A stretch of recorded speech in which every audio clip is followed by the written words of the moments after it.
Welcome back, it's me Lou. Today will be a special video as we showcase a custom action figure that I created. But before we reveal the action figure, we're going to talk a little bit about my inspiration and the character I wanted to recreate. So what we have right here, this is the character Helena Bertinelli, more famously known as Huntress. This is a DC superhero, and she belongs to the Batman family. So this is an action figure that I would love McFarlane Toys to make. This character is awesome. You know, if you're familiar with the Batman line of books, or even some of the live action DC TV shows, you would have seen some sort of iteration of the Huntress character.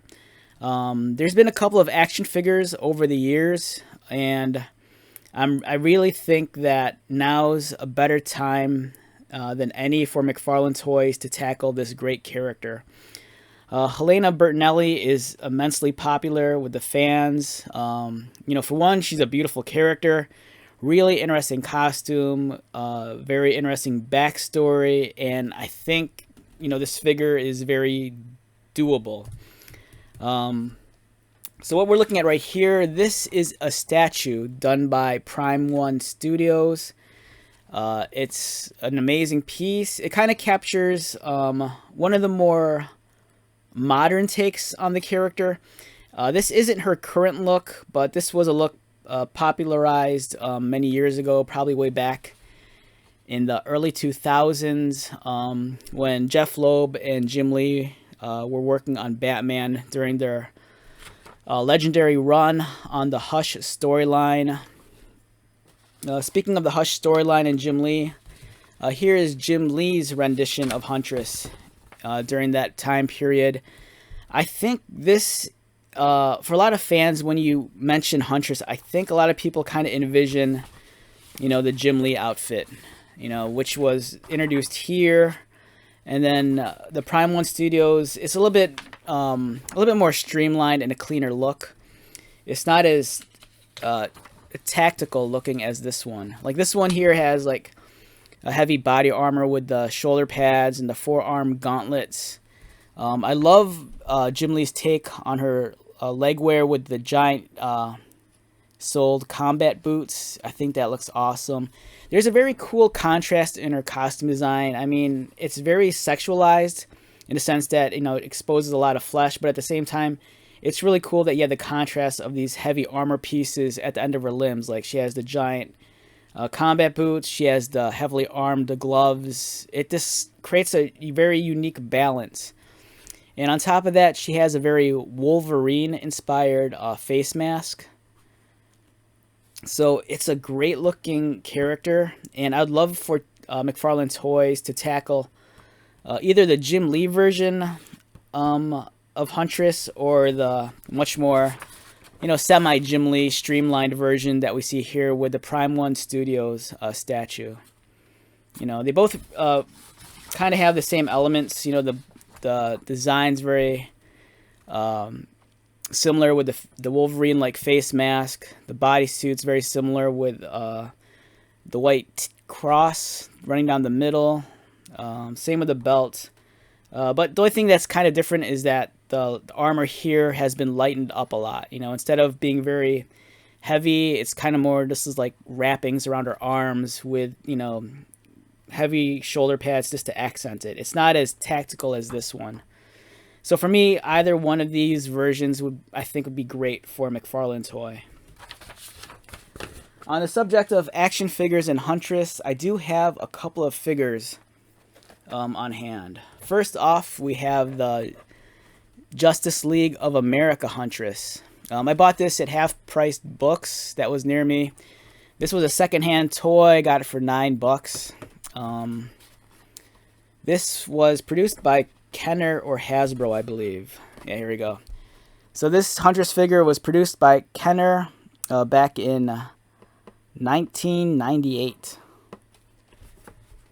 And there's a brief biography on the Huntress right here.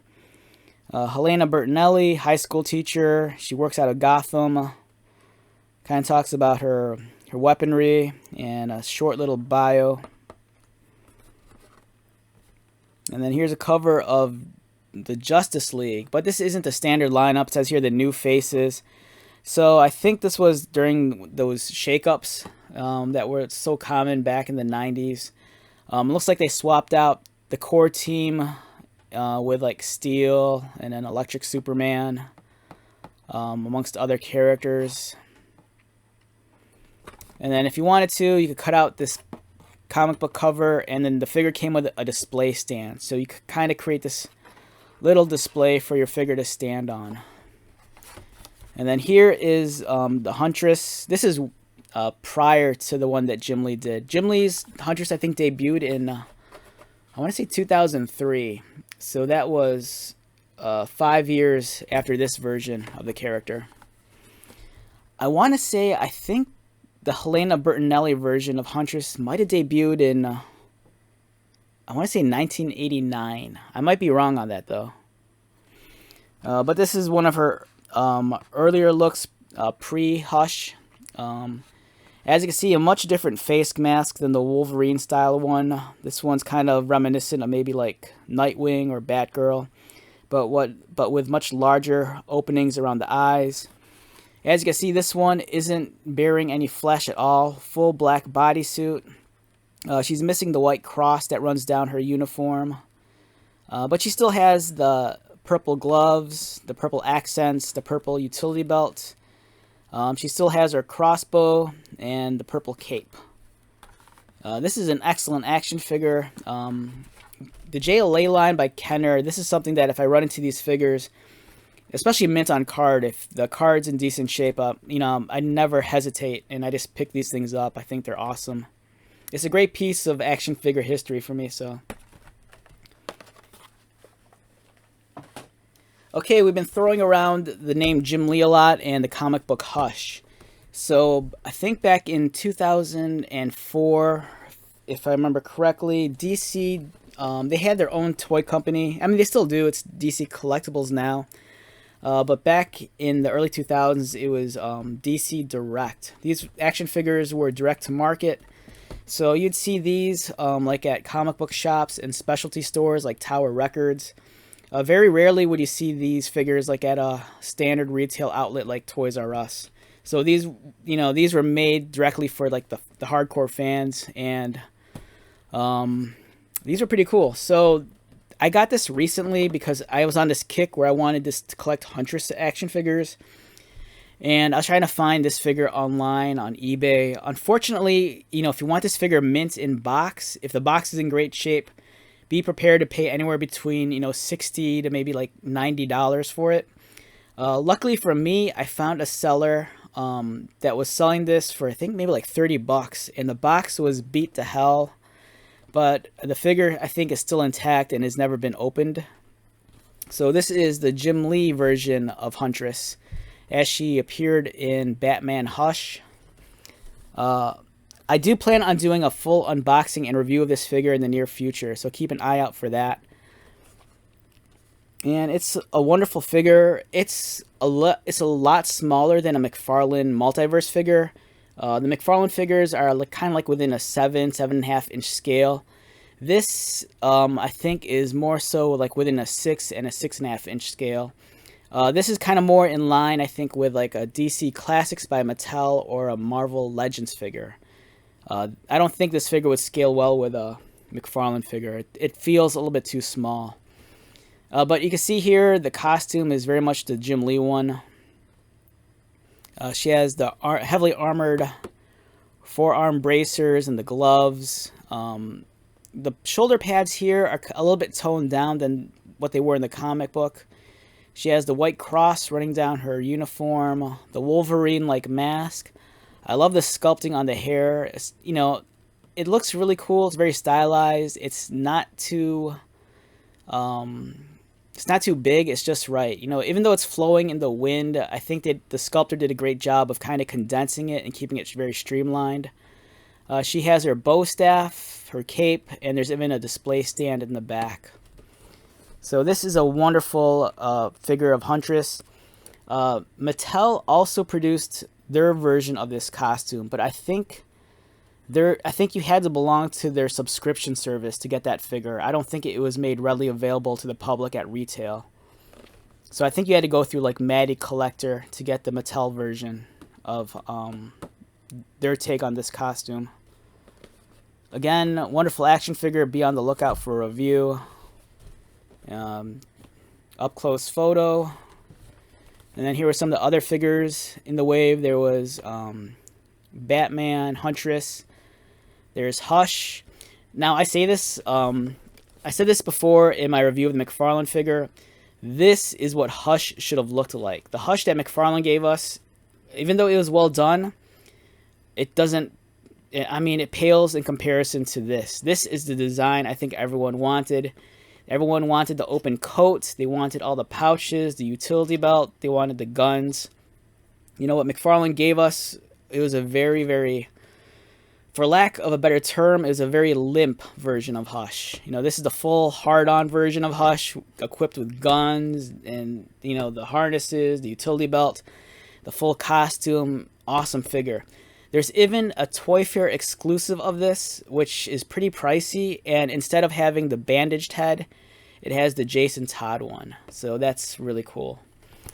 Another character that was in this line was Poison Ivy. I'm really hoping that McFarlane gives us a Poison Ivy figure in some form, whether it be from the Arkham games or the animated series. You know, I just need a McFarlane Poison Ivy figure, and I think it's long overdue. And then here's the Jim Lee Hush Joker. And McFarlane Toys, you know, I think they've given us their rendition of this character already. It might have been like either the first or second version of the Joker that McFarlane did a few years ago when the line first got started. And if you're curious, this is Hush. These are the trade paperbacks. You know, here's Volume 1 and Volume 2. Both are worth reading. You know, they're kind of like the definitive Batman stories of the turn of the millennia back in the early 2000s. So check those out. They're well worth the read. Okay, so now we're going to come to the reveal. So here is my custom McFarlane DC Multiverse Huntress action figure. And as you can see here, I did the best I could to like recreate her look. I took a few liberties, and in some areas, you know, I just kind of had to just like wing it and just design things the way I felt fit, you know, especially with the pieces I was using. You know, I just kind of just worked with what I had in my parts bin, and I'm pretty satisfied with it. The cape kind of gave me some trouble, and we'll talk about that in a little bit. So let's take a look at her up close. We have the Huntress in McFarlane form. Here's an up-close look at her head.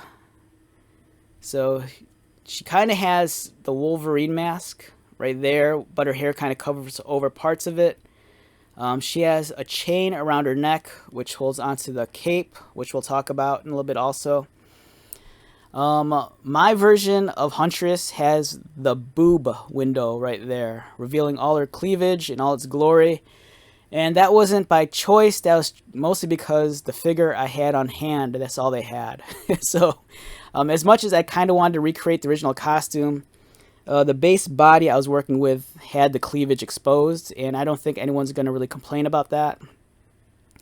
Her midriff is opened up as well, so you can kind of see her belly.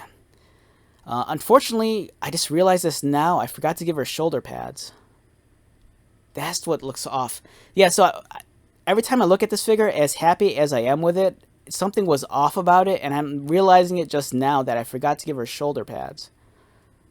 So I might do that in the future, and if I do, I'll update this video. She has the long purple gloves that are heavily armored towards the forearm, as you can see here. She has heavily armed gloves, especially around the knuckles. Utility belts, her crossbow. She has the straps and pouches on her legs right there. She has the long leggings, as you can see right here, the knee-high boots that are heavily armored as well. And then the one thing I was really happy with, I was very happy because I found a pair of boots that were thick-soled, and I was able to give her the really big, thick combat boots like the Jim Lee designed figure. So let me grab the images real quick.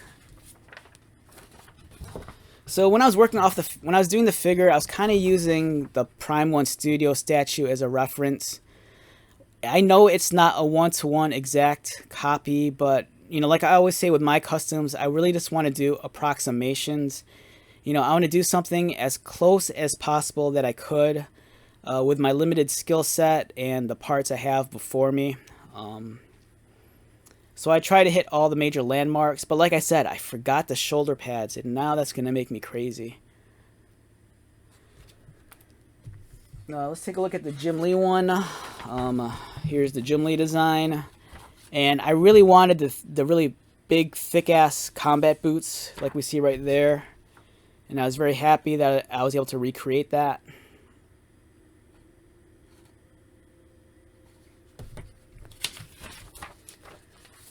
And let's take out her crossbow real quick. So I gave her 2 crossbow options. I happen to have 2 different crossbows in my parts bin.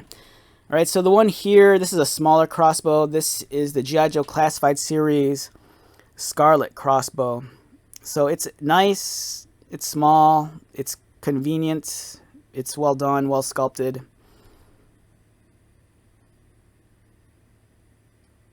And it does not want to get into focus. So there you go. And now that I'm staring at it, I can kind of see a weird face in here. There's like, if you look carefully, there's 2 eyes, a nose, and a mouth. It almost looks like that dog from Labyrinth. What's it called? Like Sir Didymus. So there's the Scarlet crossbow.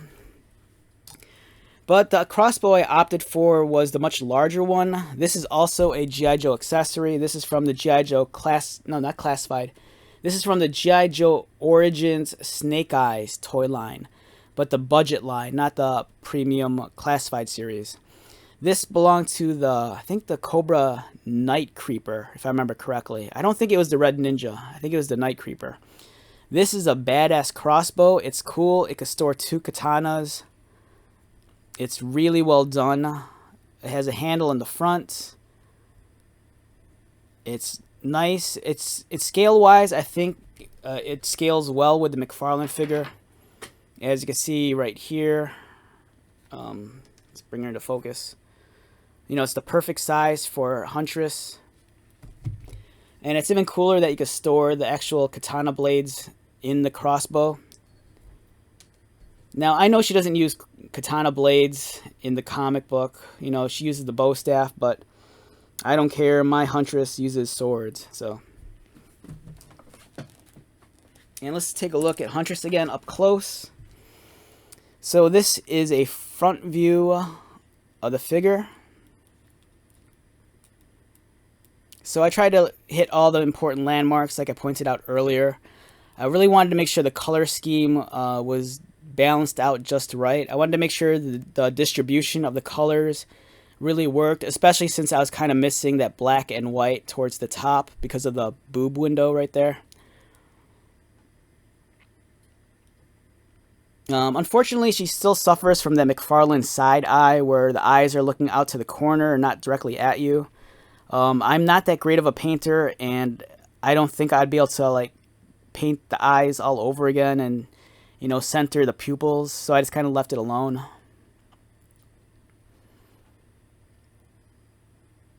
There's the front. Utility belts. I was really happy with how the pouches and the straps came out, especially on the leggings. You know, I was able to add some texture along the harnesses, which looks nice. It makes it look a little bit more believable. And then we're back to the boots, a side view, and then the back. She has a purple cape.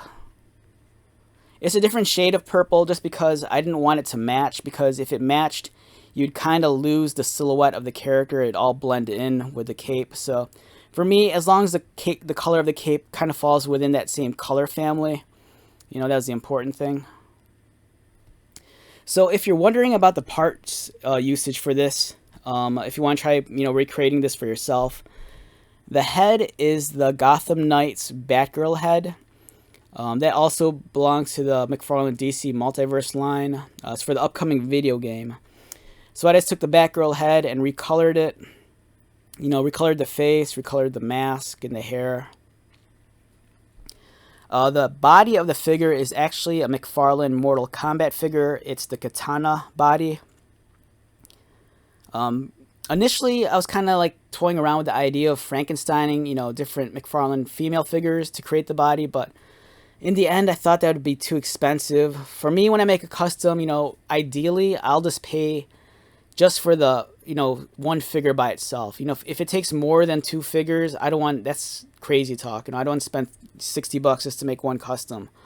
Ideally, I'd like to spend only like, you know, 19 to 20 bucks just for the one figure and either repaint it and just find all the accessories in my parts bin and make it work. But the idea at the time of, you know, that I was considering using multiple McFarlane female figures just to make the one figure, in theory, it would have worked, and, you know, I might have been able to pull out all the right pieces. Like, for example, if I wanted a bare, like, midriff, there's a couple of Harley Quinn figures and Wonder Woman figures from McFarlane that could do that. If I wanted, you know, like armored legs, there's a couple of McFarlane Wonder Woman figures.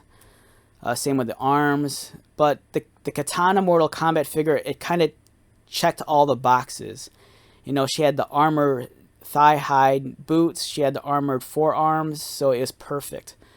The only thing that wasn't perfect was just the bodysuit, but, you know, I was kind of able to work around that, you know, the best that I could. The utility belt is taken from the live-action Batman Robert Pattinson figure. I just recolored it. The hands might have been taken from another figure, I think. I'm not sure if these are stock katana hands. The holster here was from the Dark Detective. I cut it off and glued it onto the utility belt. The canisters here are from Arkham Knight, as are these pouches right here. The straps and harnesses around her thighs are actually zip ties. The boots, I believe, are from the Gotham Knights Red Hood figure. The cape is from Marvel Legends Morph. And the cape is the one thing I'm not 100% happy with, just because I couldn't find a perfect solution to actually I couldn't find a perfect way to attach the cape to the body. The cape's kind of heavy, but I did like the folds and the wrinkles. And I kind of like that the cape wasn't too excessive in terms of like the size. You know, I thought it was a perfect width. But the only downside is that with some of the Marvel Legends capes, they're kind of a thicker material and they're a little bit on the heavy side. And to kind of alleviate that, you know, so it wouldn't like drag down on the figure too much, I decided to magnetize it. So I added a magnet on the inside of the cape and then a magnet on her back. So it kind of alleviates the stress of the chain pulling on her neck. So that kind of holds the cape in place a little bit. But like I said, I don't think it's an ideal solution. You know, if in the future I could find a thinner cape made of a lighter material, I'll probably go with that. So right now the cape's kind of just like a substitute until I find a better one.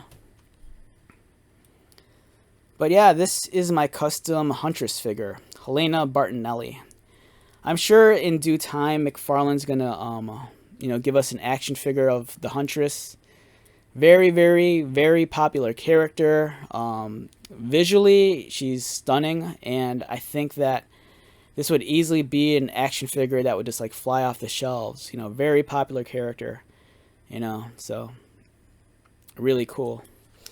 Okay, so yeah, let's begin to wrap this up. But like I say in most of my customizing videos, if you've never customized an action figure before, I think it's something that you should try your hand at.